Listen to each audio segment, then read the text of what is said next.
Assalamu alaikum wa rahmatullahi wa barakatuh. Quran Weekly, this is your brother Umar Sulaiman. Remember that story of that man in the time of the Prophet sallallahu alaihi wasallam who used to get drunk so much that he kept on coming back to the Prophet sallallahu alaihi wasallam. The Prophet sallallahu alaihi wasallam kept having him flogged, and it got to a point one time that Umar radiallahu ta'ala anhu actually cursed him because he was so frustrated with seeing this man brought to the Prophet sallallahu alaihi wasallam over and over and over again, because he kept getting drunk, and the Prophet sallallahu alaihi wasallam said, "La tal'anhu, do not curse him. فَإِنَّهُ يُحِبُّ اللَّهُ وَرَسُولَهُ," because verily he loves Allah and His Messenger sallallahu alaihi wasallam. And you might be thinking to yourself, wow, who was this man? And inshallah ta'ala today we're going to talk about him. His name was Nu'ayman ibn Amr radiallahu anhu, from the tribe of Al-Najjar, from the Ansar, from Al-Madinah. Nu'ayman is an extremely interesting character, and we can easily class him as the funniest sahabi that ever lived. So this was a man that was one of the veterans of Badr. He witnessed Uhud, he witnessed Khandaq, he witnessed all of the major battles with the Prophet sallallahu alaihi wasallam. He became one of the closest companions to the Prophet sallallahu alaihi wasallam. He married the sister of Abdurrahman ibn Auf radiallahu anhu. So he was in. So we're not just talking about some guy that showed up every once in a while. He was very close to the Prophet sallallahu alaihi wasallam. But he had a habit of pulling pranks on the Prophet sallallahu alaihi wasallam himself and on the Sahaba over and over and over again. And the Prophet sallallahu alaihi wasallam always appreciated that. So one time, for example, there was a large caravan that was coming from outside of Medina, and they had some fruit, some delicate, expensive, exotic fruit. And Nu'ayman radiallahu ta'ala anhu, he took it to the Prophet sallallahu alaihi wasallam, and he said, "This is a gift to you." And he told the guys that he took the fruit from, he said, "Look, I'll pay you guys later. This is a debt, inshallah I'll pay you later." So he took the gift to the Prophet sallallahu alaihi wasallam. The Prophet sallallahu alaihi wasallam ate it, and the Prophet sallallahu alaihi wasallam enjoyed it, and then whenever they came to Nu'ayman demanding repayment, Nu'ayman said, "I didn't eat it, the Messenger of Allah ate it. You should go to him and request it from him." So these guys go to the house of the Prophet ﷺ and they say, "We want the money for the fruits." And the Prophet ﷺ said, "What are you talking about? That was given to me as a gift." They said, "We want the money for the fruits." So Rasulullah ﷺ called Nu'ayman. And he said, "Nu'ayman, didn't you say that this was a gift from you?" And he said, "Ya Rasulullah, I wanted you to eat it. I wanted you to be the first to try this fruit because I felt like you were the most deserving, but I didn't have the money. So Ya Rasulullah, pay the man." And Rasulullah sallallahu alaihi wasallam, he laughed sallallahu alaihi wasallam, and he paid the man. But that was just a small example. But if you really look at his life, subhanallah, you see some extreme examples. Once Rasulullah sallallahu alaihi wasallam had a man who was sitting with him in his home, and this was a Bedouin man, and he tied his camel outside of the house of the Prophet ﷺ. And the Sahaba knew that Nu'ayman was the prankster. So they just kind of drew Nu'ayman's attention. They said, "Hey Nu'ayman, check it out, there's a camel there." So Nu'ayman, what did he do? He took the camel and he slaughtered it.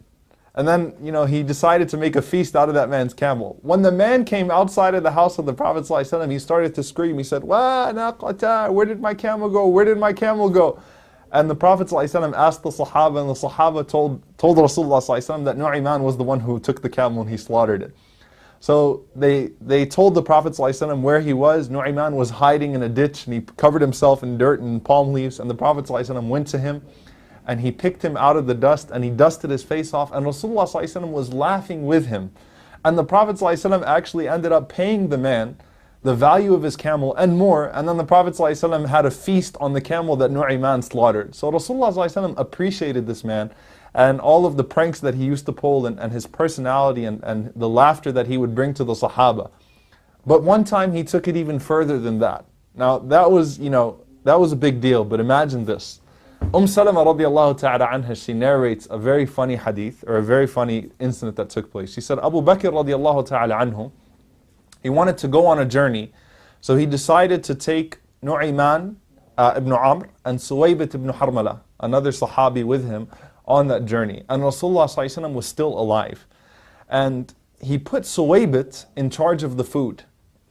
So what happened was, they're on this journey, and Nu'ayman says to Suwaybit, "Look, I'm hungry, can you give me some food?" And he says, "Hatta yaji'u Abu Bakr." He said, "Until Abu Bakr comes and gives me permission, you can't touch this food." So Nu'ayman got upset, but Nu'ayman decided to take his revenge out on Suwaybit in other ways. So he goes to, and Salama radiallahu anha says, and it's an authentic narration, he goes to a group of people that was passing by, and he says, "Hey, look, I've got this slave that I would like to sell to you, but he's really intelligent, he's Arab, and he's going to insist that he's free whenever you take him. So do you want him or not?" So he said, "Yeah, sure, we'll take him." So he said, "Okay, I'll sell him to you for 10 dirhams. So he takes them to Suwaybit and he says, there he is. So they jump on Suwaybit and they start to capture him and lock him up. And Suwaybit says, Ana hur, I'm free, I'm free. And they say, yeah, your master said you would say that. And Nu'ayman was just sitting there watching and not saying a word. So Abu Bakr radiallahu anhu came back and he found Nu'ayman and the companions. And he said, what happened to Suwaybit? And so they told Abu Bakr radiallahu ta'ala anhu what happened to Suwaybit. And so they went after. Nu'ayman wasn't planning to keep Suwaybit in slavery forever. It was just a temporary thing, just to teach him a lesson. They went after that tribe and Abu Bakr radiallahu anhu gave them back their money and they freed Suwaybit. Then they went back to the Prophet ﷺ. Now that's a big thing. You know, they went back to the Prophet ﷺ and Salama radiallahu ta'ala anha, she says, فَضَحِكَ عَلَيْهَا صَلَّى اللَّهُ عَلَيْهِ وَسَلَّمُ وَأَصْحَابُهُ حَوْلًا. He said that Rasulullah ﷺ and his companions laughed for an entire year over that incident because of how funny it was. And this continued even after the death of the Prophet ﷺ. You know, he had his status and the Sahaba always came to expect pranks from him. And in the time of Uthman radiallahu ta'ala anhu, he pulled another extreme prank. In the time of Uthman radiallahu ta'ala anhu, there was a blind man in the masjid once who needed to urinate. So obviously in that time, you know, someone would go and would guide the blind man outside of the masjid. So Nu'ayman said, let me take care of it. Nu'ayman went to the blind man, he took him to the other corner of the masjid. So when the man urinated, everybody came running at the man, so the man got scared. So he said, who was the young man who brought me here in the first place? They said, it must have been Nu'ayman. He said, where's Nu'ayman? I want to teach him a lesson. Somebody take me to Nu'ayman. So Nu'ayman came back to the man. He changed his voice and he said, you're looking for Nu'ayman? He said, yeah. So he grabbed the man by the hand and he took him to Uthman radiallahu ta'ala anhu, the Khalifa. And the man jumped on Uthman radiallahu ta'ala anhu. And they pulled Uthman radiallahu anhu away. And Uthman was laughing because he'd understood what had happened. And Nu'ayman ran away. So subhanAllah, you see that this man he shows us a few things. Number one, he shows us that the Prophet ﷺ and his companions were people that were capable of having fun. They were people that were capable of laughter. But of course, with its conditions. Now you could say Nu'ayman always pushed it to the extreme. But at the same time, Nu'ayman radiallahu ta'ala anhu, he knew his limits. And the Prophet ﷺ came to expect that type of laughter and those types of pranks from Nu'ayman. And he always paid for his pranks, literally. Right? And the Sahaba expected those types of pranks from Nu'ayman. And he was a joy to have around. And it shows you that our deen is not all about this. Our deen has laughter. كَانَ رَسُولُ اللَّهِ صَلَّى اللَّهُ عَلَيْهِ وَسَلَّمَ بَسَّامًا ضَحَّاكًا. And the Prophet ﷺ, he smiled and he laughed sallallahu alaihi wasallam. But of course he observed the conditions of joking where he never lied sallallahu alaihi wasallam when he joked. So let's appreciate the different types of personalities inshallah we have in our community. And let's build inshallah a good relationship with everyone. And think about it, this man witnessed Badr, Uhud, Khandaq, and he witnessed the second pledge of Aqaba. This was a righteous man. So this righteous man was able to joke in that way. But you know what?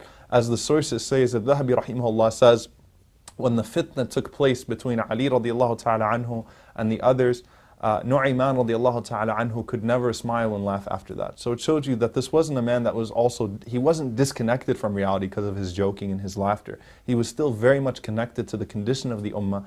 We ask Allah subhanahu wa ta'ala to grant us the balance of the Sahaba, the balanced personalities that the Sahaba had. And we ask Allah subhanahu wa ta'ala to make us an ummah that is pleasing to Him and the Messenger sallallahu alaihi wasallam. And we ask Allah to raise us with Rasulullah sallallahu alaihi wasallam and his companions and to allow us to play practical pranks on each other in Jannah, inshaAllah. Jazakumullahu khairan. Assalamu alaikum wa rahmatullahi wa barakatuh. Assalamu alaikum, Quran Weekly. The Prophet ﷺ told us, Ad-dallu ala al-khair kafa'ilihi. The one who points to something good gets the same reward as the one who did the good itself. Do me a favor and do all of yourselves a favor and share in the goodness if you benefited from these talks and these videos.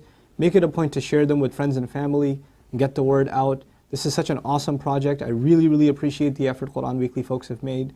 And I pray that Allah blesses them even more and brings even more and more good from them. These kinds of efforts, you know, Allah tells us whoever doesn't thank the people hasn't thanked Allah. The hadith of the Prophet ﷺ teaches us that. So we should do that. We should appreciate the effort that's being made here. And the best way to appreciate their effort is to help them get more reward and get yourself more reward at the same time by spreading the word, inshaAllah ta'ala. Thank you again. Wassalamu alaikum.